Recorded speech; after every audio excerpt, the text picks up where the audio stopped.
You don't smell frustrated.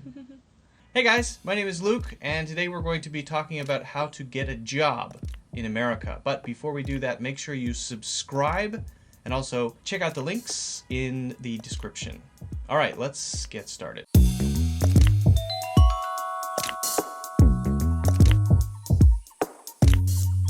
Today, Mushroom and I are going to be talking about getting jobs in America. And we are going to be sharing this because we've had a lot of questions recently about how to do that. And Mushroom is actually in the process of getting a job now. She's in the interview process and she's currently looking for a new job. She left her last job for some reason. Do we cut that part? Not really. Can I do this? Because of that. You got to move on. Sometimes in your career, it's time to get a new job. In fact, I think in our generation, it's normal, right? In our parents' generation, people used to get one job and do that for life, but not anymore, right? Oh yeah. People don't do that. So anyway, you left your previous job and now you're looking for a new job, and it's a long and it's a complicated process. So we're going to answer some common questions about getting a job in America. That's what we're going to do, all right? You ready? Yeah. You ready? All right, let's Ready. do it. First question, what are the challenges involved in getting a job in America? What are the challenges? So I think we should talk about this from the side of someone who is not from America, because that's even more challenging, right? In America, I would say as an American, it's maybe a little bit easier because of the language part. But when you come from another country, you have a lot of other things to deal with. Number one, maybe you have to get a green card and you have to have a company sponsor you. Maybe. That's hard. Number two, the language issue. Number three, the culture issue. You don't know the culture as well as a local, right? So those are huge challenges to overcome. And also another challenge is about how long is the process. Also, this is actually my first time seriously looking for jobs. I mean, I'm going to develop my career. Well, you did before. But... Yeah, before I did, but that was so easy. I only got a phone call interview and then on-site interview, and then it's done. Just to be clear, on-site interview means you go in for the interview. In-person interview. Often before that you have to do 20-minute interview over the phone. Yeah. Then if you do well, they'll ask you to come in. Yeah, you did get your first one pretty easily in a pretty short period of time. There wasn't any challenges for me, to be honest.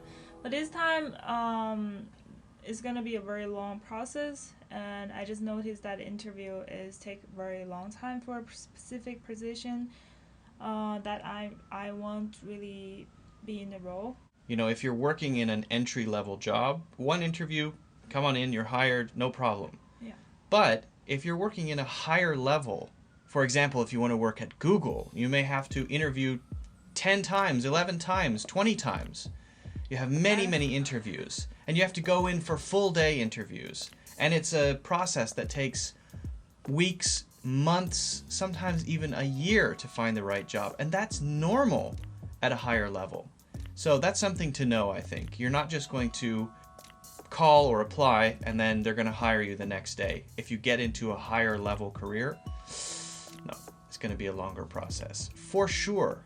And it involves applying, it involves sending cover letters, it involves sending a lot of emails back and forth. Was that surprising to you? How many emails go back and forth?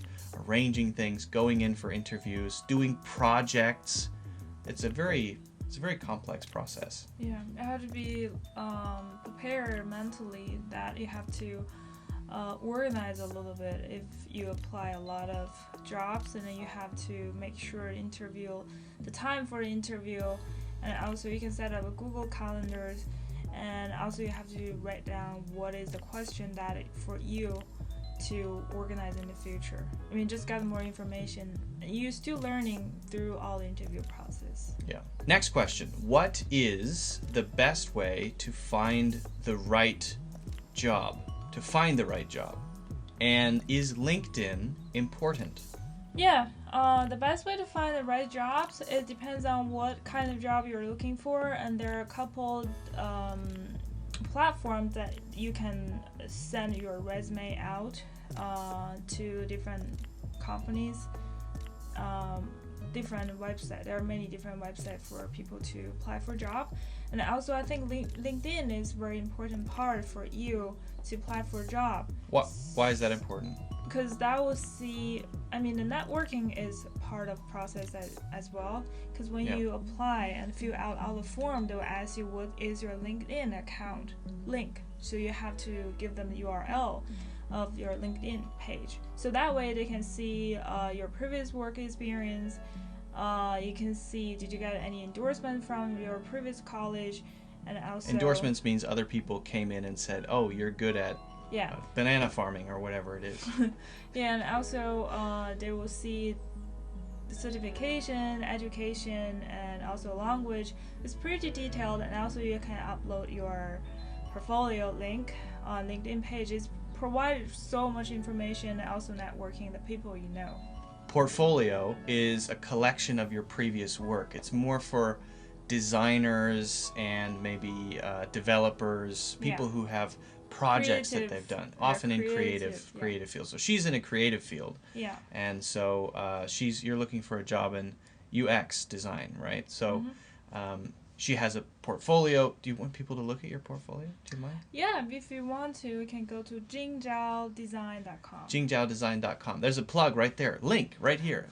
Ooh, people can look at your portfolio. Why you want to look at my portfolio? I don't have a portfolio. Sorry, everyone. Find some platforms where you can apply in your field. So there are lots of job hunting websites like monster.com and Indeed, Glassdoor. Those are fine. Those are good. But it may be even better to find one that's related only to your field. So if you're in maybe sales, or if you are in a creative area like design, or if you're a developer, try to find a platform that has job listings in your field only, because you're going to find positions maybe a little bit more quickly, and maybe those positions will be more attractive or specific. Referral is the best way I can say. If you are looking for a job specifically from a certain companies, and you are trying to make some friends who is not because of job, and then you make friends. I mean, you like to talk to people. You have to mean it with your heart. It's gotta be. I mean, that's interesting. For example, if you want to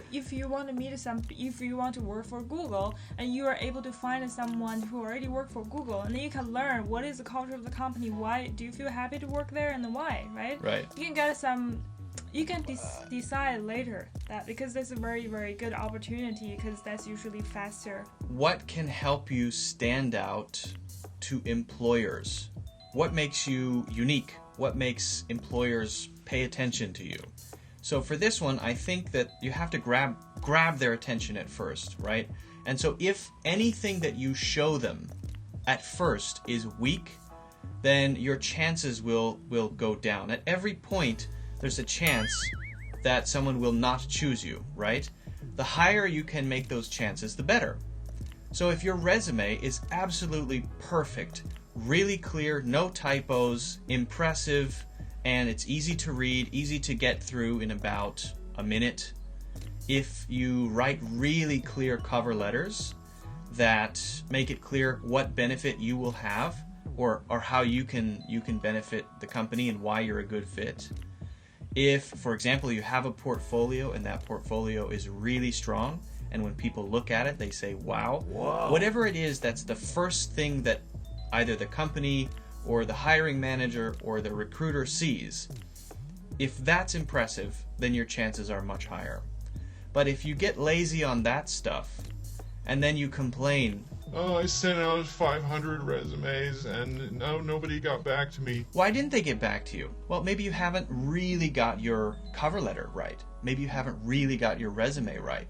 Those things have to be perfect and awesome, because there are going to be other people out there who are making theirs perfect and awesome. So I think that first impression is really, really important. And I think some people get a little lazy about that. Yeah, people are just lazy. Yeah. Would you say it's better to say, all right, I'm going to just send my resume out to 500 companies, or is it better to say, I'm going to figure out how I can make this company get back to me and be more, more like you're targeting that company. I'm going to make them choose me. Find a company that you really like, the culture, the people, and also the role, the responsibility that you're going to work on. Otherwise, you'll find something that you really don't like and you don't have any passion to work on that. Because that's going to be your day-to-day work. It's very important, actually. So I feel people should understand the culture of the company a little bit. Make sure you like to work for the company. Yeah. And then you can try to apply for the job for the company if they have opening positions. Working somewhere, you're spending your life there, right? So you have to, it's like a marriage. Yeah. So you have to pick one that's also good for you. Don't look at it like, oh, I hope somebody picks me. I hope somebody picks me. Look at it like, I want to find the company that's right for me. And so I'm going to do the research I need to do to find which company fits me best, and I'll apply to those more than just a bunch of random companies. And I'm going to make sure my cover letters are addressed to them and unique to them, right? And then I think your chances will go up. And I think that's true for you. I mean, for her, people get back to you right away. You've had so many recruiters reach out to you. And she's only been trying for a very short, well, also companies. For a very short period of time, she's only been looking for a few weeks, and already you've had many interviews over the phone and many interviews face to face, and I think they've gone. Not many on site. Well, define many. Like 4 for a couple weeks. That's pretty good, I think. You're doing good. Very good. How do you prepare for an interview? Do you memorize? How do you prepare for an interview? I can say I want to memorize at the very beginning, but I definitely understand that's not the right thing to do, because the recruiter will see you are memorizing. That is not respectful. You seem fake. I just want to work for the company. I think that I would be a great fit for this company because I am very passionate, and making sure that I do good things is what gets me out of bed in the morning. Don't be discouraged if you don't get the first few, because you are just getting used to, especially if you're an English learner, you're getting used to answering these tough questions in the interview. Yeah. So as you were saying, don't memorize. Please don't memorize. If you memorize, the interviewer can tell it seems fake, and you might accidentally answer the wrong question because you've memorized the wrong one.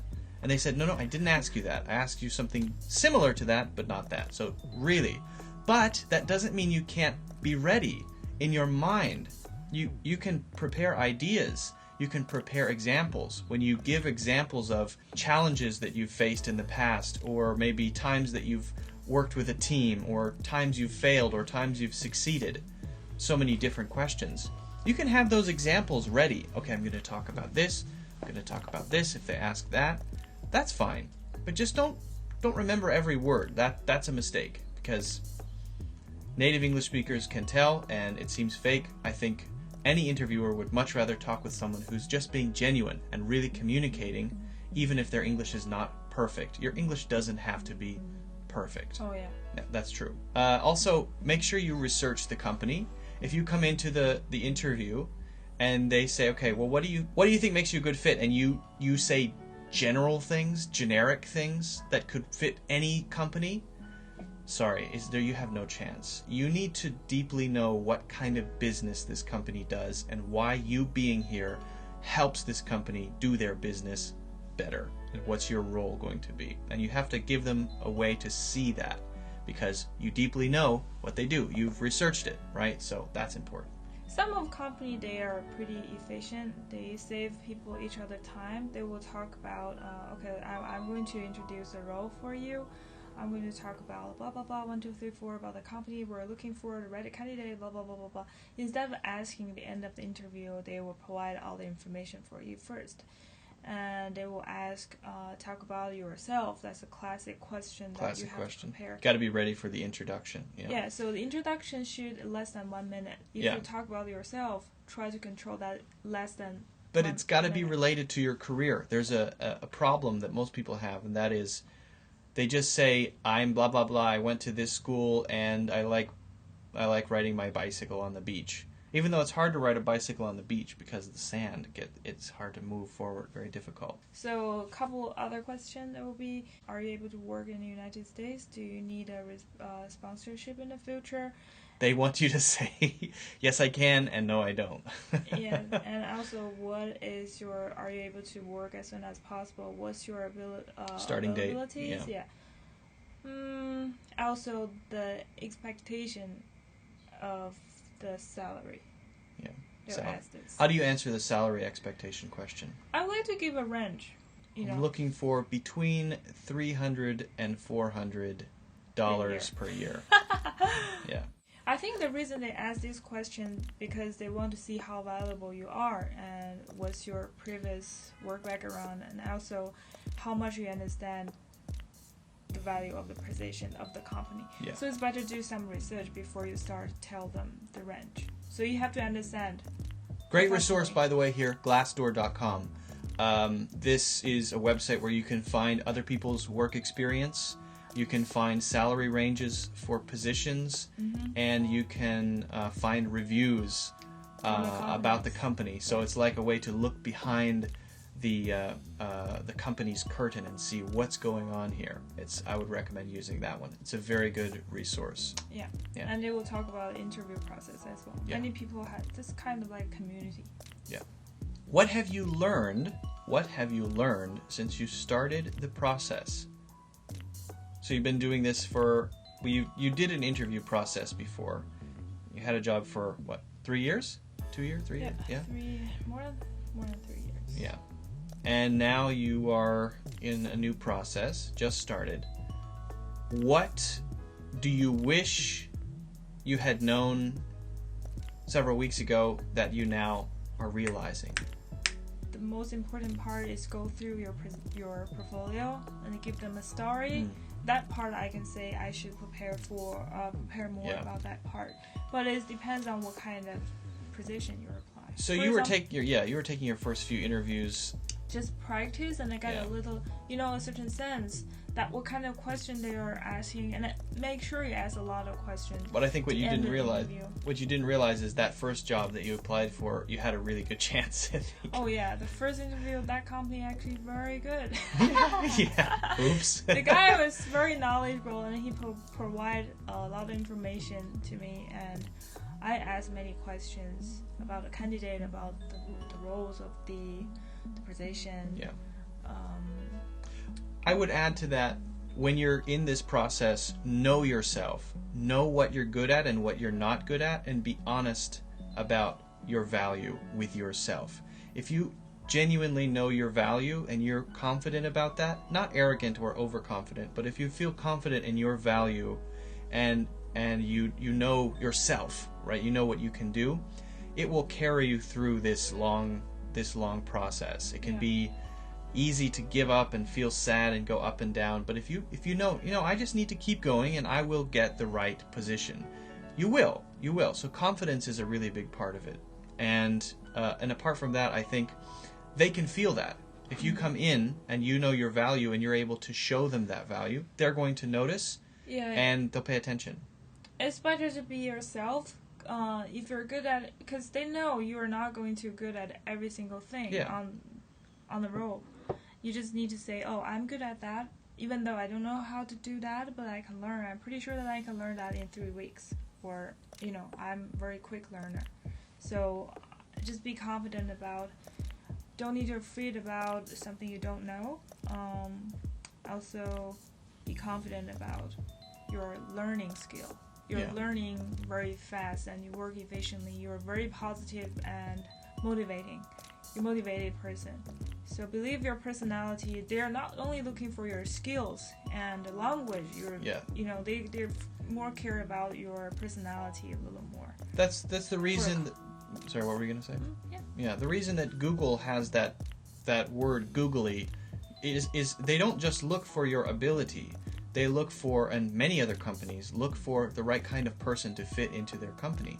So if you only focus on skills and experience, and you're so dry that you remove any personality from yourself and you just try to fit in what I think they want me to be, then it's going to be more difficult for you. But if you are yourself, honestly yourself, you have a better chance because they can see, oh, this person fits in with our culture. Yeah. So you have to consider, especially true in America, skills are important, experience is important, knowledge is important, personality and cultural fit. It's become very more very important. More popular. Yeah, very, very important. So don't just think of what you think they want.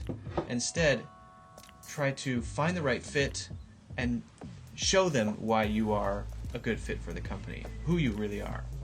All right, well, thanks for watching, and don't forget to leave a comment if you have a question. By the way, if you are in the process of getting a job or you might want to get another job in the future, check out my job interview course in the link in the description. It's very good, I promise. It's 3 hours, and it will teach you how to answer over 50 interview questions, among other things, like how to make your resume really good, how to prepare for an interview. So check that out, and see you next time.